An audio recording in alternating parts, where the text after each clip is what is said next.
have to stress on it too long. And the very first name they called was ours, and we were like, "What, man?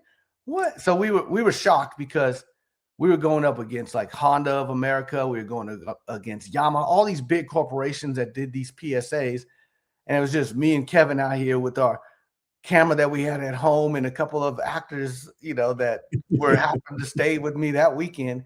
So we just shot it real quick and got lucky, got blessed to win this thing.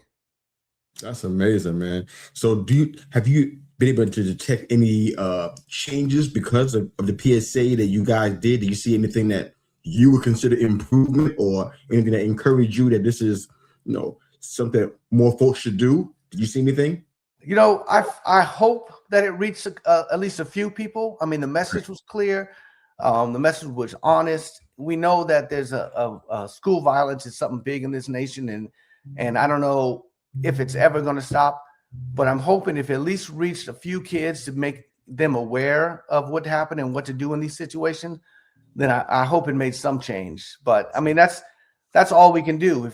If you have an idea and your message is pure, I think you should put it out there, and you may never see the change. You may not see a change, but some kid may have watched it and changed his whole trajectory of your life. Yeah, definitely, man. So let's talk about March 2023. Yes. When the 3-year journey started, I guess, for Blessed, man. Talk to us about how I understood a bit of what you said earlier in the show about why you guys started the doom scrolling, and that's something that we all have to try to battle against, because doom scrolling is a real thing and it is a time suck. And if you were happy when you started, you can be down in the dumps by the time you get done. So that's true. It's very, very influential and contagious, if you will. But talk to us about Blessed, man. How does things started? What's it looking like now? What have you seen that has been encouraging for you guys to build this? Let's talk about it a little bit. Go ahead. All right. Well, I don't know if you remember, but back during the pandemic, everybody was at home. We were on social media a lot.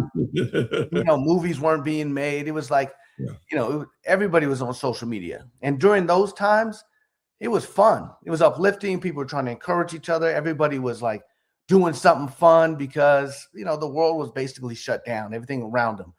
So those times were fun. And as we start to come out of the pandemic, you start to see darker and darker content start making it onto your feed. You start seeing people getting hit by cars. You start people getting attacked by animals. You start seeing people trying to promote their OnlyFans. You start seeing all kinds of stuff that wasn't there just a year or two before. So, and that kind of stuff is contagious.